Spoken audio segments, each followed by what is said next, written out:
We are looking at what did Jesus mean by uh, blessed are the poor, blessed are those that mourn, but especially we're going to be looking at blessed are the peacemakers. Does that mean that you need to make nice and let bygones be bygones and just move on when it comes to oppression, when it comes to those that are not sorry?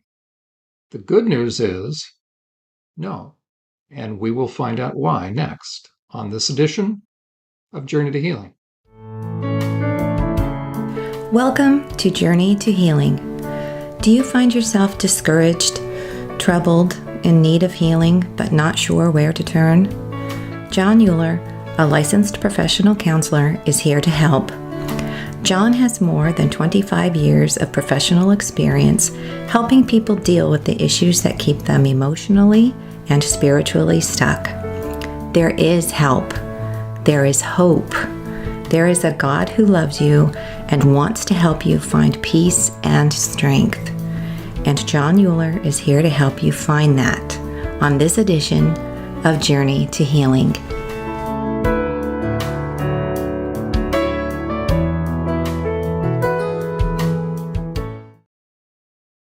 Welcome back, everyone. My name is John Euler, and this is Journey to Healing. We're here every Friday night from 8 to 9 p.m. Eastern Standard Time on TECN.TV, the leader in Internet TV. We're picking up where we left off last time. We are in the midst of an extended series on the topic of forgiveness, what it is versus what it is not. And we are still addressing a question that someone asked. What about when Jesus said, forgive your enemies? We have talked about that extensively. I recommend to go to SurvivorSupport.net onto the podcast tab, and you will be able to bring yourself up to where we are at this point, which is we're looking at what did Jesus mean in his first very public sermon, his very public discourse. The first recorded was in his hometown of Nazareth when he came back to visit. They initially thought well of him until he opened his mouth. No, he was reading Isaiah 61. The scroll was given to him. That's the equivalent of the Bible. And he read from a prophetic passage. And once he stopped, people stopped reading, but he stopped partway through. It's very interesting. We will look at that. It's Isaiah 61. But it wasn't until he emphasized the issue of injustice that God cares very much. And they got the picture and they wanted to kill him. So Jesus was a peacemaker, but look at what came from his words, or the result, anything but a calm situation. So when he then went to the general public and began his first major discourse, he begins to help certain groups of people, in my estimation, certain groups of people within the audience that were closest to God's heart, that were wondering, has God seen? Does he know? Does he feel? Does he understand my pain? Because the one thing the Messiah was going to do was he was going to help set captives free. He was going to help people that were in pain, that were being oppressed. As a matter of fact, let's look at that. We left off last time looking at this. This is the passage that Jesus found that was handed to him, as it were. The scroll was handed to him, and he read this portion of Scripture. The Spirit of the Sovereign Lord is upon me, for the Lord has anointed me to bring what? Good news. Now, it's important for those of us that are Christians to understand what the good news is. Of course, it is the good news of reconciliation between us and God. Paul references a passage out of Isaiah. It talks about blessed is the man, the feet of those that bring good news. And Paul is talking about the gospel. But it's also important to understand that we should not spiritualize that which also has a concrete context or is understood in a concrete way, a literal way, within the context. So Paul certainly was able to, being guided by God's Spirit, to bring out an additional meaning. That if someone is spreading the good news of reconciliation between them and God, that is a wonderful thing. But it had a context. And in that context, it's talking about those that were on the receiving end of oppression. The good news, meaning the enemy is coming down on them. The good news, literally, is what do you need at that point in time? If you are being physically harmed or threatened, you need good news that somebody's going to protect you. And so it has a literal meaning, a literal context, but then for purposes of understanding the gospel, Paul was able to then say that there's a spiritual meaning. Oftentimes, what you will find as people, as pastors, exegete, that means to draw out from the text, the meaning of the very first sermon that Jesus, very first public sermon that he gave in Matthew chapter 5. It's also recorded in Luke 6. It's called the Sermon on the Mount. That's because he went up on a mountain. He would be able to speak, and his voice would be able to carry. It's very important to understand how the listeners would hear his words. Why? Because they were under oppression. They were on the receiving end, not just of people taking advantage of them, but people that were oppressing them. We talked about the difference between oppression and persecution. And again, I recommend you go back to the previous episodes and you'll see that we talked about in depth the difference between persecution and oppression. Persecution is forgivable. Oppression, now we could say that persecutors do oppress. They are considered enemies because that's the issue that we were talking about in that context where Jesus said, love your enemies. Jesus was talking about when people persecute you. That's very different than oppression.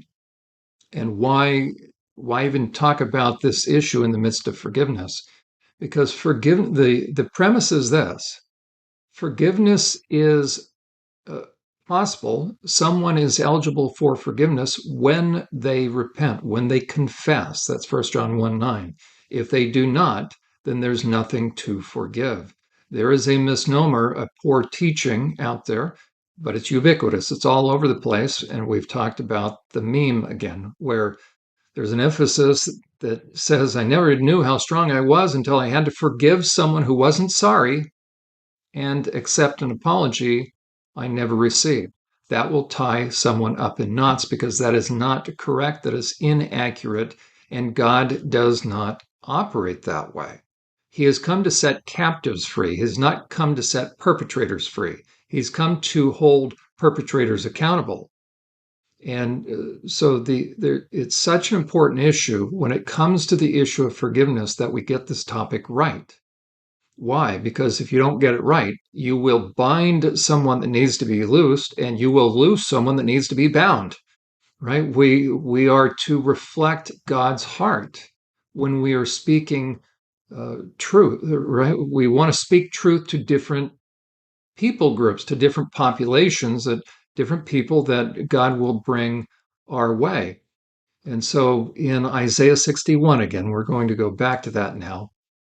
This is what the Jews were holding on to. They knew that the Messiah, starting in 61, the Spirit of the Sovereign Lord is upon me, for the Lord has anointed me to bring good news to the poor. What is the good news of salvation? Not just spiritual salvation, but literal salvation, that he was going to protect them. He has sent me to comfort the brokenhearted and to proclaim that captives will be released and prisoners will be set free. Now, again, we understand that somebody can be captive spiritually. Of course they can. Captive emotionally. Of course they can. They need to be set free. But he's talking literally first, right? That the Lord's going to set captives free, prisoners free, or release the captives. He has sent me to tell those who mourn that the time of the Lord's favor has come. And with it, so what's the good news? The day of God's anger against their enemies. Now, are they supposed to pray for that kind of enemy? And the answer would be no, because God is taking vengeance. If they were praying like Jeremiah was praying against initially against his enemies, because he misconstrued it, and God told him on 5 occasions, stop praying for them. I'm not listening to you. So Jeremiah was praying outside of the will of God, and God had to rebuke Jeremiah. Why? Because Jeremiah was having compassion on those that God was not having compassion on. And so Jeremiah couldn't be effective or couldn't maximize his effectiveness, because guess what? Those oppressors were going to be doing with that grace. They were not going to be appreciating it. So in verse 2, the end of it, and with it the day of God's anger against his enemies. To all who mourn in Israel, he will give a crown of beauty for ashes. What are the ashes all about? They're sitting in ashes. That's not repentance in sackcloth and ashes. That is because their life has been ruined, has been significantly and meaningfully negatively impacted. Their homes have been burned. There's nothing left because oppressors have destroyed them. They are mourning over what could have been and what should never have been. So the good news is that the perpetrators will not get away with it. He continues. So he'll give a crown of beauty for ashes. And I'm okay in saying that when someone was in deep pain in the Middle East, they would also, like Job, he sat in sackcloth and ashes. There were 2 times that somebody would do that. One is in repentance, but the other was also reflective of deep grief. Okay, and a joyous blessing instead of what? For mourning, festive praise instead of despair.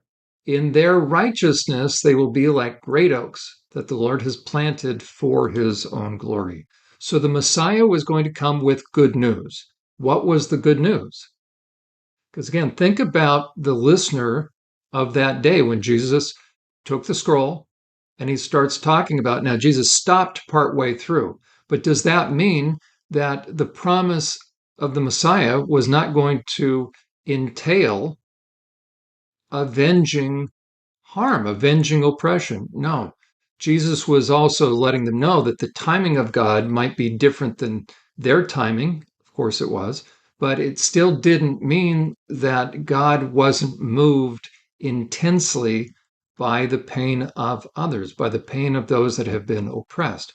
We looked at this chart this is my artwork, right? We looked at this last time. Bottom left, you'll see a little guy with a knapsack. He's hopped a fence, and that increasingly thick line that looks dark, it's supposed to be dark red. That's selfishness growing. What happens? Look at the word personal injury. Personal injury, it goes across the tornado. So the more selfish somebody becomes, the more they start to perpetrate personal injury. And that arrow going upward toward that bottle, that represents the prayers, the sighs, the silent prayers, or the prayers actually being prayed. But the sighs, if you've ever been on the receiving end of such evil, such wickedness, at times you can't even utter words. It's groanings. And isn't it nice to know that the Holy Spirit can groan on our behalf? So not 1 ounce of pain has fallen on deaf ears. God collects that in a bottle, Psalm 56:8. It says that he collects our wanderings, that pain from having been oppressed. And his protective heart, there it is to the right, he will take up our cause, and he will show us how much he cares about us, his loving kindness, by fulfilling his promise. And what are the promises? Well, what did the Messiah promise? Okay, let's look at it again. So this is what the Lord is going to do. He's going to bring good news to the poor. He has sent me to comfort the brokenhearted. He has sent me, verse 2, sent me to tell those who mourn that the time of the Lord's favor has come, and with it, there you go. So, right, that the day of the Lord's vengeance. So the last words of God through Moses in Deuteronomy 32 to his people were all about God's justice, all about God avenging their pain. The Jews held on to that. David even understood that. In 2 Samuel Let me see if I can find it real fast. David is finally settled in the land, and he is in awe of what God has done.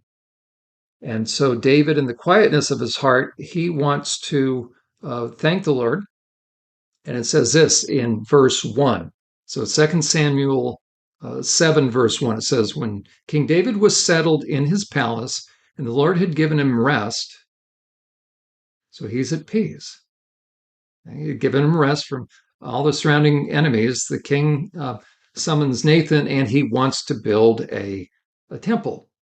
And Nathan thought that was great. But then God had to talk to Nathan to say, Nathan, David is not going to be the one. Now, Solomon, remember Solomon's temple, Solomon was going to be the one. But it's interesting. God says this down in verse 9. God tells Nathan, no, being the prophet, I want you to go back and tell David what I'm going to tell you. And in verse 9, it says this. I've been with you, meaning God has been with David. I've been with you wherever you have gone, and listen to God's heart. And I have destroyed all your enemies before your eyes. Now I will make your name famous as anyone who lives on the earth. I'm going to jump down to verse 10. It says this, evil nations won't oppose them, or I'm sorry, let's try this again. Evil nations won't oppress you or oppress your people as they have done in the past. God is all about protection. Starting from the time I appointed judges to rule my people Israel, I will give you rest from all your enemies. Is God a peacemaker? Of course he is. When peacemaking happens, there is rest. But sometimes that comes through conflict. And oftentimes, when people are quoting from the Sermon on the Mount, if they are trying to give the suggestion that whatever's happened in the past, it doesn't matter, that it's not about us, and we just need to move on, oftentimes you will hear them quote that blessed are the peacemakers. And what is it that they are suggesting through that? They are suggesting, oftentimes, that basically just let it go. That you need to be nice, that you need to be the one to extend the olive branch.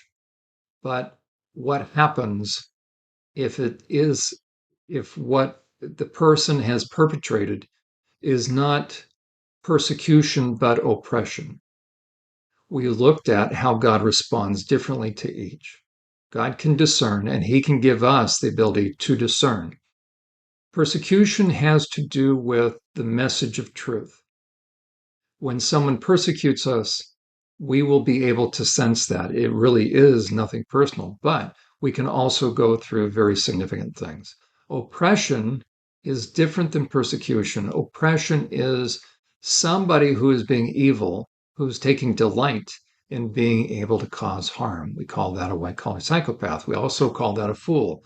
The biblical definition of a fool, we looked at that before as far as categories. I want to bring that up again. Okay. The person over on the far right does not perpetrate persecution. They perpetrate oppression.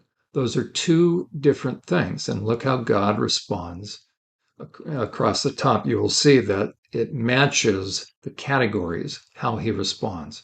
Paul said that he was eligible for forgiveness because he did what he did out of ignorance.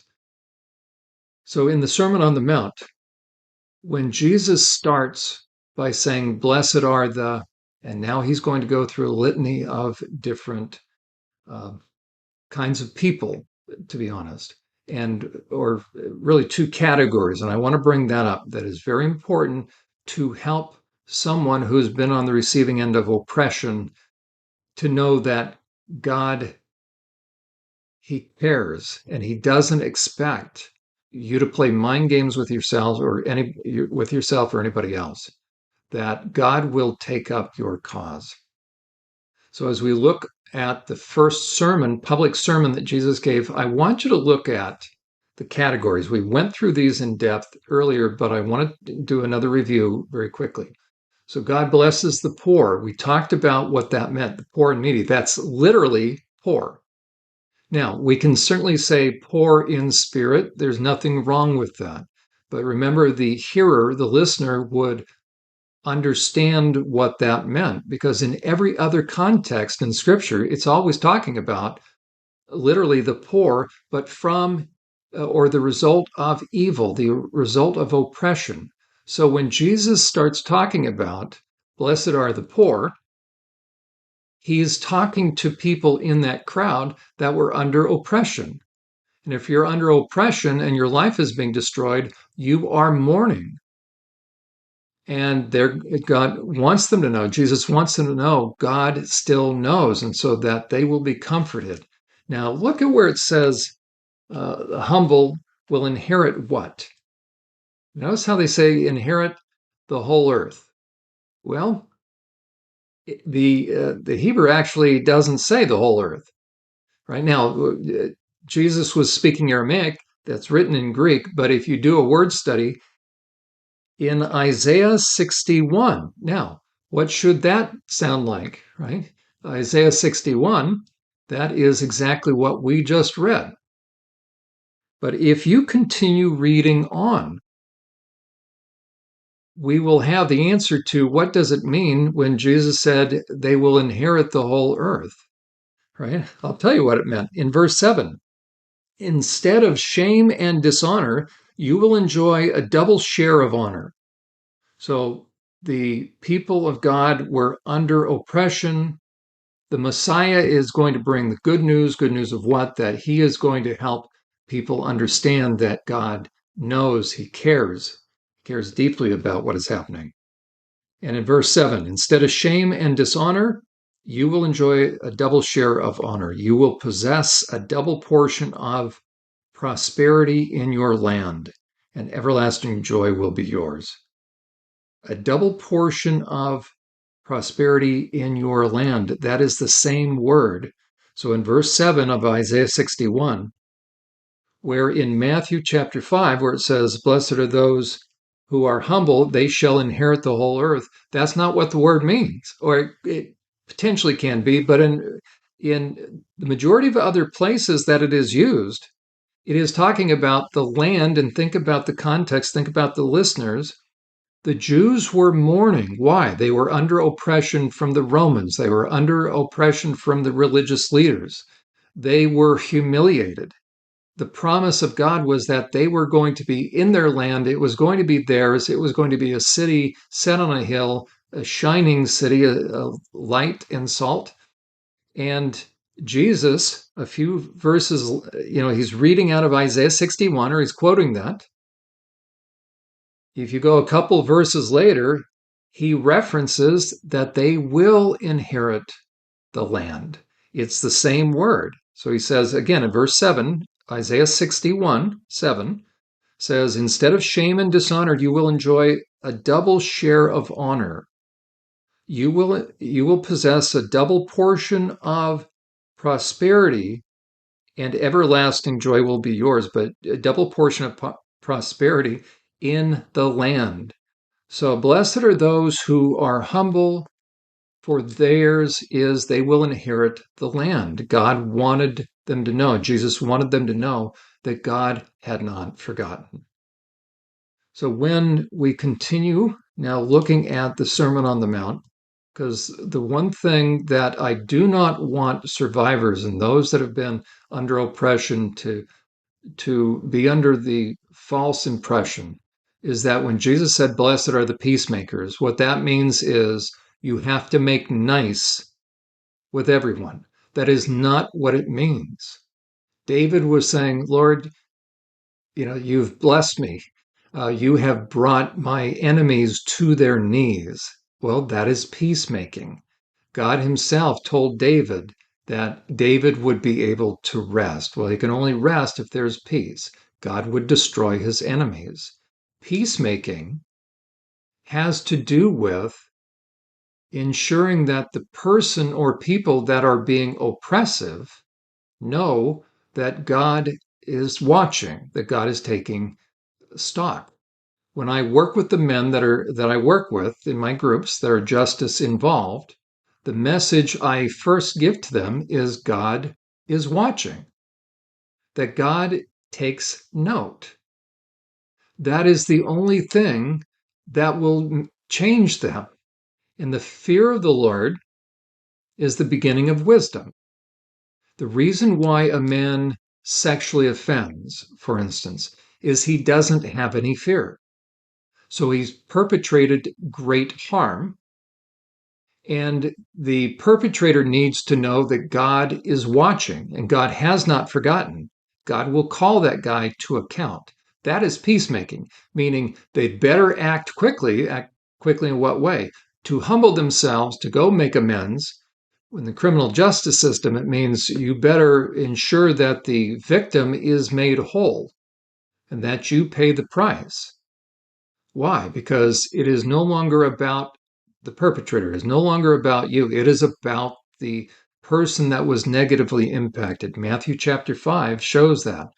So in the Sermon on the Mount again, when you look at the first four blesseds, right? God blesses those. My contention is those are the people that have been oppressed. The second half is those that are answering the call, answering what call? To step up and protect. God is a very active God when it comes to intervening. And so, blessed are the merciful. We talked about last time how that is someone that is willing to get outside of themselves enough to get involved. And then blessed are the pure in heart. Pure in heart, we talked about last time. That has to do with those that are clean, unstained, guiltless, innocent, upright, spiritually clean, and godly. So the word godliness is synonymous with pure in heart. And godliness always involves action. We read out of Isaiah 58 where God talks about the kind of fasting that he wants. Where he says, "Let the oppressed go free." He doesn't want a bunch of physical kind of deprivation and people thinking that was just fine. He said, "This is the kind of fasting I want. Free those who are wrongly imprisoned." What did the Messiah say he was going to do, or what did God say the Messiah was going to do? Set the prisoners free. We are to be God's hands and feet. So when God told the Israelites, this is the kind of fasting: free those who are wrongly imprisoned, lighten the burden of those who work for you, let the oppressed go free, and remove the chains that bind people. Share your food with the hungry, give shelter to the homeless. Again, that was the poor. So those that had the ability were to intervene. Again, the question is, why would somebody need food and clothing and shelter? Why were they poor? That would bring to mind the issue of oppression. That's why he says, "Let the oppressed go free." So it's twofold. I need to step up. I need to be a protective wall, but I also need to be a healing agent. And then God says, then your salvation would come to you and I will heal you. In Proverbs 24:11-12, rescue those who are unjustly sentenced to die. Save them as they staggered to their death, meaning somebody is oppressing them. Don't excuse yourself by saying, well, we didn't know it. For God understands all hearts and he sees you, and he who guards your soul knows you knew it. He will repay all people for their actions or as their actions deserve, or whether or not they should have acted. And so we're not going to be cut any slack by not acting. When it says, blessed are the pure in heart, that is, blessed are the godly, for they will see God. God will show us himself when we are acting on his behalf, when we have his heart. But blessed are the peacemakers, or those that work for peace. Again, does that mean that we're going to make nice with everyone? No. As a matter of fact, spiritual boot camp 101, right? When we say we take a certain course, 101, that means the very basics. If you've ever read, I recommend you read it, Psalm 101. Let me read to you what David said that he's going to do. So this is kind of a spiritual primer. Okay. He says this, I will sing of your love and justice, Lord. He's going to sing of God's what? His love and justice. You don't understand God's love until you also understand his justice. You notice it doesn't say, I will sing of your love and fear your justice. No, what is he singing about? Love, his faithfulness and loving kindness. Why? Because God shows justice against oppression.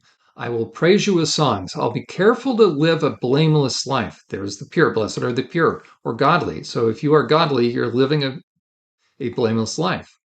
Lord, when will you come to me? I will lead a life of integrity. There's that blamelessness again. There's that godliness. Okay, so I will lead a life of integrity in my own home. I will refuse to look at anything vile and vulgar. That's very important, right? Think about what's going on in our culture. Okay, I hate all those who deal crookedly, and I will have nothing to do with them.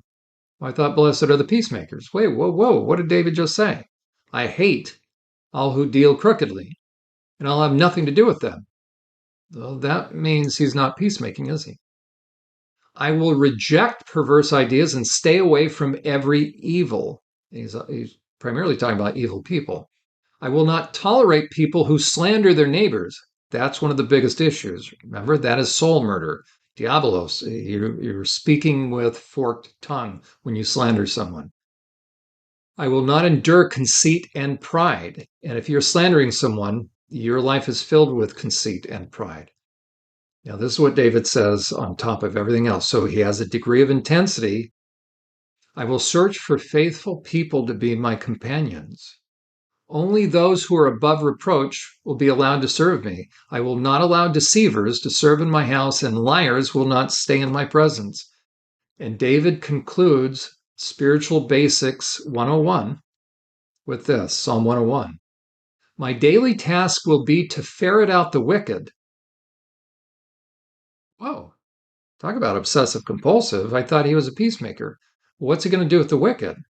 What do you think he's going to do with the wicked? Right. David took care of the wicked. That's how you bring peace. Now, again, we need wisdom, what to get involved in. Proverbs says don't get involved in a lot of arguments if they're not your arguments. But when it has to do with oppression, we're not passive. We are active. That's why David said that his spiritual basics would have to do with he's going to be very active in rooting out the wicked. Why? Because wicked are oppressors. God will bless those that work for peace. What are peacemakers? A peacemaker does not equal making nice or turning a blind eye or, just sucking it up, as though God is suggesting that placating a pig, and actually we're talking about oppressors are more than pigs and dogs, actually, but it's not placating a pig, and that's not more important than the injustice you're suffering at the hands of a fool. A fool who are further down the slippery slope than dogs and pigs. Remember, we saw that. So the fool is the one that's going to oppress. Pigs and dogs, they will have oppressive action, but they will not be in the category, technically, of an oppressor. Once somebody was in that category, they were referred to as a fool and a reprobate. So reprobates and fools have harmonized with evil, and we are called to love what God loves and hate what God hates. So being a peacemaker is acting with God's hands and feet. Proverbs 29, verse 7, and then we will continue after the break. Again, what does it mean to be a peacemaker? So if someone has suggested in using that verse, well, you really need to be a peacemaker, meaning, don't bring up anything to an oppressive person. Let the past be in the past, and the person has never asked for forgiveness, then that is placating, that is rescuing, that is enabling a perpetrator. And God does not do that. He does not want us to do that. In Proverbs 29:7, it says this, the godly knows about the rights of the poor. The wicked have no such interest, or has no interest in such knowledge. In Proverbs 29:10, The bloodthirsty hate the blameless, but the upright, the godly, the pure in heart seek to help them. Help who? The blameless. Why? Because the wicked are going after the blameless and actually going after the poor as well. And we are called to stand up against evil. And that is how we will help bring peace and rest to those on the receiving end of oppression. We will be back on the other side of the break. Are you or someone you know a survivor of abuse and wondering where to turn for trustworthy help and insight into the effects of such abuse? Ever wish you had access to a resource that could help you continue your progress in healing? SurvivorSupport.net is that resource. Developed by John Euler, a seasoned therapist with years of experience working with sexual abuse survivors, SurvivorSupport.net is a one-of-a-kind resource to help you understand the impact of abuse and to help you understand the nature of those who harmed you in order to help you gain clarity and continue healing. If you are interested in speaking with John Euler about your situation or in having John conduct a consultation or a training for your church or organization, SurvivorSupport.net serves as a convenient method of contacting him. Our program, Journey to Healing, is made possible through the generous donations of viewers like you. There are many opportunities and needs that Survivor Support is attempting to meet, and your monthly support or one-time gift would be extremely helpful as we seek to meet those needs and opportunities. Simply visit SurvivorSupport.net and you will see the link to donate on the homepage. We thank you. Welcome back, everyone. My name is John Euler. This is Journey to Healing. We're here every Friday night from 8 to 9 p.m. Eastern Standard Time on TECN TV. TECN.TV, the leader in Internet TV.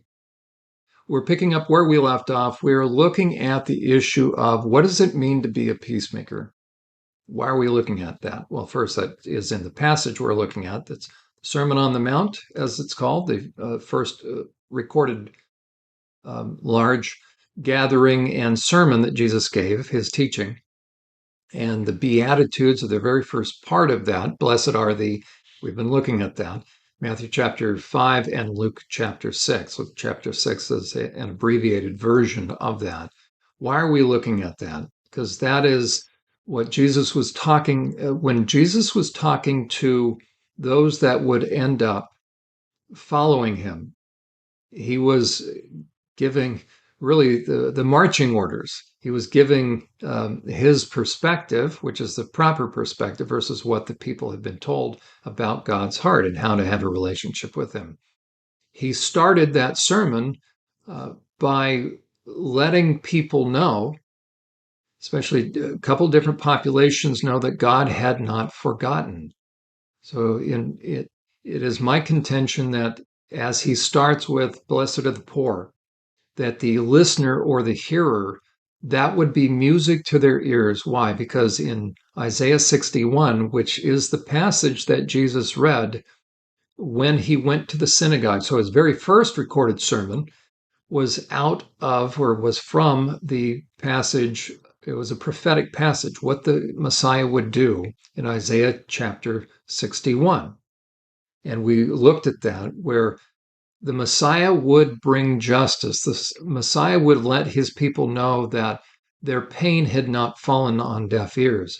Now, fast forward 700 years to when Jesus now is on the scene, and Jesus is now using terms from Isaiah 61 and, quite frankly, all throughout the Old Testament. He talked about the poor. The listener, the hearer, understood that the poor was poor because of oppression. They were under oppression. They were under the oppressive arm of the Romans, of the religious leaders, people that were taking advantage of them. Jesus wanted them to know that God had not forgotten. He's giving good news to those that are being oppressed. Then he's talking to the next group of people, which would be those that would have God's heart.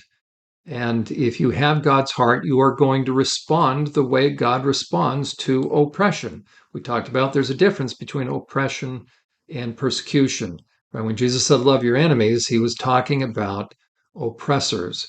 I'm sorry, he was talking about persecutors. He was not talking about oppressors. So when people are being harmed, Jesus talks about in verse 7, the merciful, those are going to be the ones that will get involved, extend themselves, pure in heart. We read that that is godliness, and then those that work for peace. And what would that mean? Because people will oftentimes tell those that have been on the receiving end of oppressors that they need to just forget about it. Forget about placing responsibility on the perpetrator, but we just have to kind of move on. So that verse is oftentimes quoted or emphasized to survivors, to people that have been on the receiving end of significant oppression. That, you know what, it's blessed are the peacemakers. So let's just let bygones be bygones. That is not what that verse means. What that verse means is that God is active and steps up to protect, and that is how you make peace. So those that are peacemakers are those that are actively involved in protecting. We talked about what that word actually means. Let me go back to that, because it is not just a passive thing. It was actively working for uh, peace, but protecting. So in Psalm 112, verse 4, it says, light shines in the darkness for the godly or the upright. They are generous and gracious. So we could say, blessed are the merciful. They are compassionate, they're merciful, and they are righteous and just. And in verse 6, actually, verse 5, good comes to those who lend money generously. Such people will not be overcome by evil. Those who are righteous will long be remembered. They do not fear bad news. They confidently trust the Lord will care for them. They are confident and fearless and can face their foes triumphantly. That's a peacemaker. A peacemaker steps up on behalf of those that are being harmed, and they get involved. And so when Jesus said, blessed are the peacemakers, for they will be called children of God, we're no closer to God than when we are acting as his hands and feet. So again, what is a peacemaker? When Jesus said, blessed are the peacemakers. Somebody who is a peacemaker is acting with God's hands and his feet. We referenced Proverbs 29, verse 7 prior to the break. The godly knows about the rights of the poor. The wicked have no such interest. They don't care. But what are the wicked doing? They're actually taking advantage of the poor, so they don't care. Proverbs 29:10, the bloodthirsty hate the blameless. Why? Because the blameless are going to step up to protect. He says, but the upright or blameless, the godly, the pure in heart, seek to help those that are poor. Proverbs 31:8-9, we referenced this before, speak up for those who cannot speak up for themselves. So people are being oppressed or being taken advantage of. Ensure justice for those being crushed. Yes, speak up for, here it is, the poor and the helpless. Jesus said, blessed are those who are poor. Blessed are the poor. So Jesus and God are one, right? So in verse 9, Proverbs 31:9. So this is a Proverbs 31, 31 verse 9 man. Proverbs 31 man comes before Proverbs 31 woman. Okay. So God says, yes, speak up for the poor and the helpless and see that they get justice. This is not a passive thing. So if I see the poor, if I see them mourning, if I see them um, humbled and hoping and waiting that God will do something and hungering and thirsting for justice, am I going to sit passively or am I going to become active on their behalf? Once I do that, right, in verse 9, Proverbs 31:9, speak up for the poor and the helpless. If if my Christian life is going fine, I probably am not being salt and light. If I go through this life and this is my best life now, well, guess what? I'm not ruffling any feathers. And the feathers I ought to be ruffling are what? The birds of prey. That's interesting. Okay.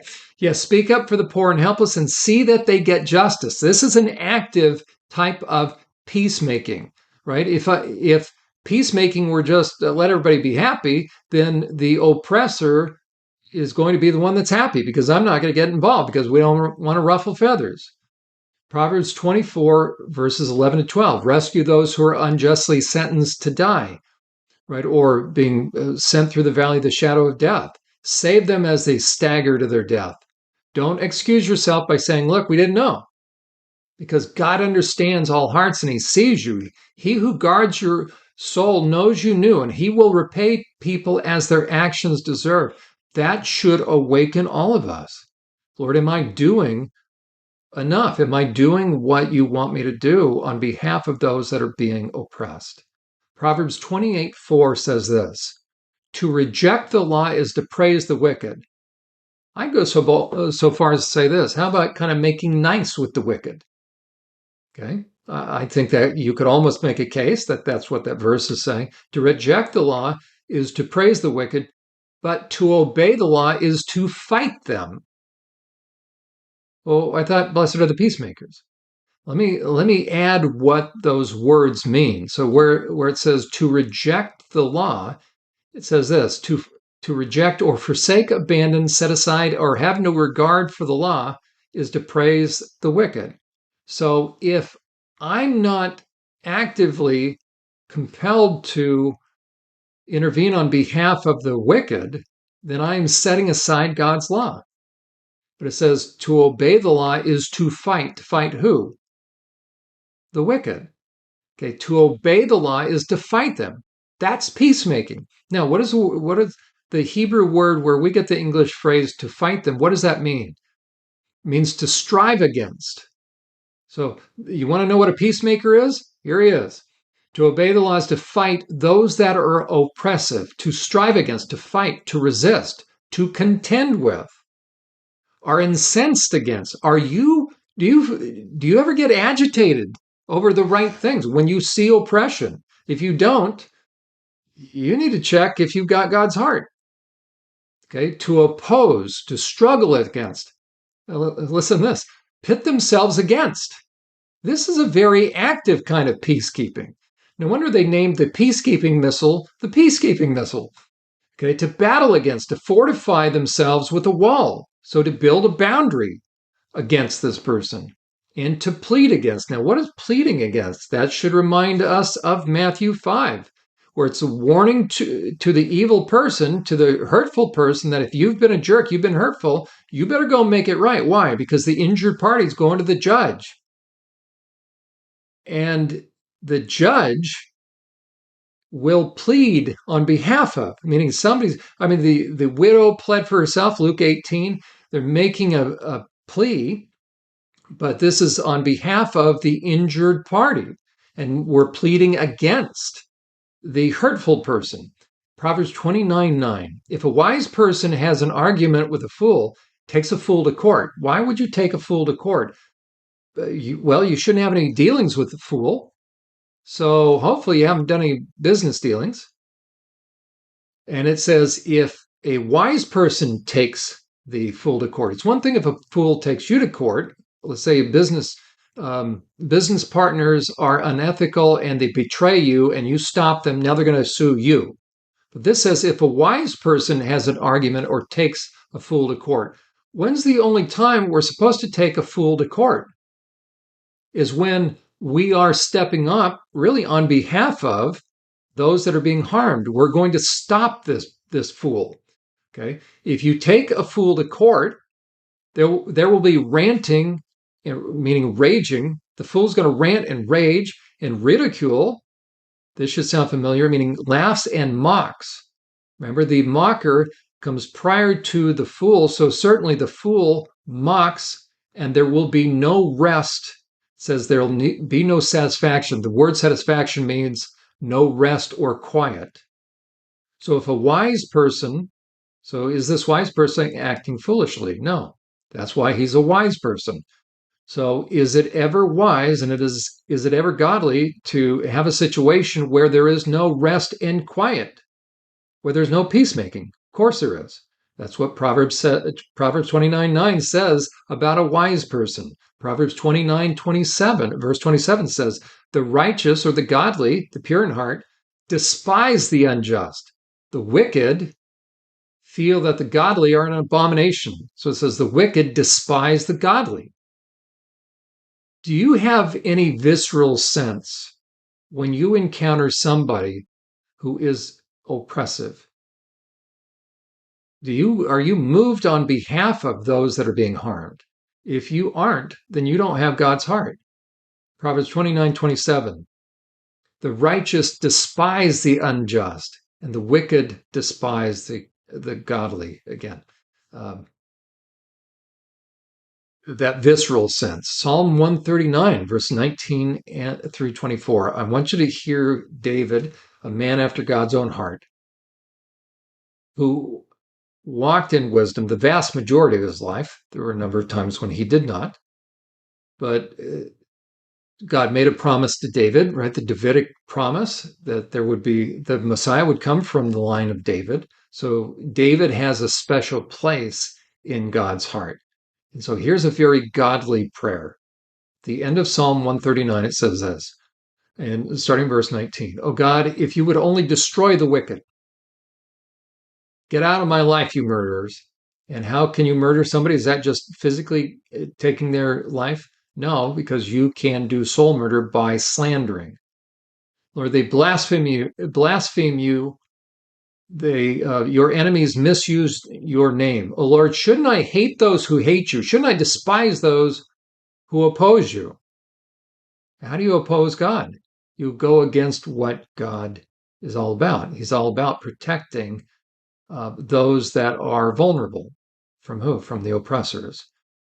And he says, yes, I hate them with total hatred, for your enemies are my enemies. I thought blessed are the peacemakers. See, if I don't understand that Jesus is talking about somebody who is willing to step up to protect, then I won't know how to exegete that. As a matter of fact, if I'm a pastor, I'll avoid that passage. Now I'll go to the last two verses, search me, O God, know my heart, show me my anxious thoughts, my hurtful ways, and lead me in the way everlasting. I'll go to that one, but I won't read the couple of verses just prior to that, right? Because what am I supposed to do with that? Lord, shouldn't I hate those who hate you? Shouldn't I despise those who oppose you? Yes, I hate them with total hatred, for your enemies are my enemies. Right? What would we say to David? David, you got to become a peacemaker. Unless I understand God's heart as a heart of justice and that he cares about oppression, I won't be able to be okay with verses like that. Again, the truth of this, it's equal opportunity, and we talked about this in the past. It will drive me to make sure I'm not an oppressor. But the good news for the poor, the oppressed, the needy is that God hasn't forgotten. And for those that have his heart, for those that are godly, for those that are pure in heart, and the peacemakers that work for peace, meaning are that protective wall, that God will be there.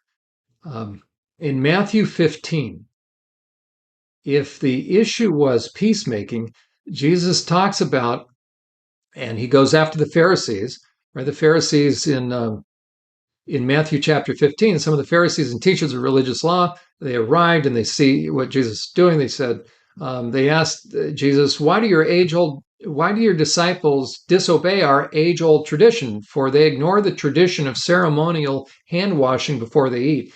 The disciples were picking up grain from the grain fields. Jesus said this, and why do you, by your tradition, violate the direct commands of God?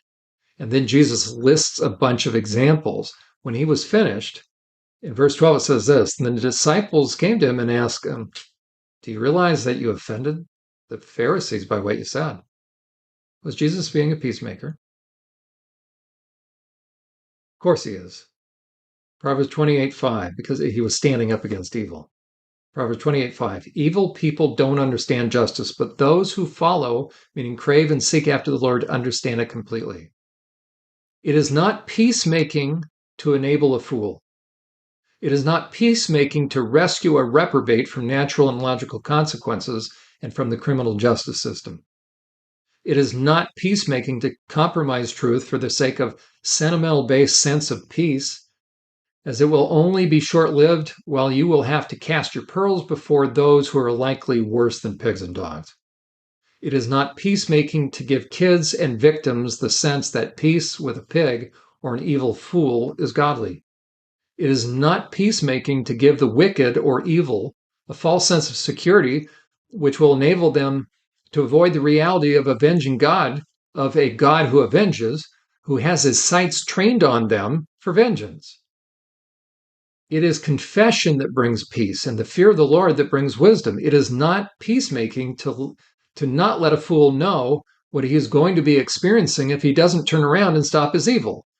Proverbs 28, verses 13 to 14 says this: people who cover over or conceal their sins will not prosper. That's an oppressor. But if they confess and forsake, meaning if they turn from them, they will receive mercy. Blessed are those who fear to do wrong, but the stubborn, he who hardens his heart, are headed for serious trouble. In Proverbs 29:1, whoever willfully and repeatedly and often stubbornly refuses, meaning hardens his neck, to accept criticism despite being reproved many times, will suddenly be destroyed and broken beyond recovery and with no remedy or cure of delivery. So peacemaking does not mean turning a blind eye to evil, that those that have been hurt by these individuals, need to just make nice. No, what it means is speaking the truth in love. It means actively protecting those that are being harmed. That is why there will be conflict. There'll be persecution, and why the ungodly and the mockers will react so strongly. And it means being salt and light, and it means boundary setting to those that are being hurt and being taken advantage of. Being a peacemaker means I will act on behalf of those that are being harmed. And when you act on behalf of those that are being harmed, they will turn their sights on you, and significant and hurtful things can happen. And that is when you can be sent into the valley of the shadow of death, and you can begin to wonder, where is God? Where is God? Because I thought I did it right. It doesn't mean that if you now find yourself under oppression because of evil, because you did the right thing, that God has abandoned you. And we will look at a number of individuals that were within the will of God, that God was very proud of, that God had them close to his heart because they did the right thing. And we will look at that next time on Journey to Healing. You've been listening to Journey to Healing, sponsored by SurvivorSupport.net. We trust you've been helped by the information our host, John Euler, has shared. To donate to this ministry, schedule a personal consultation with John, or to arrange a professional training for your church or organization with John, simply visit our website. On behalf of Survivor Support, we look forward to hearing from you and to have you join us next time on Journey to Healing.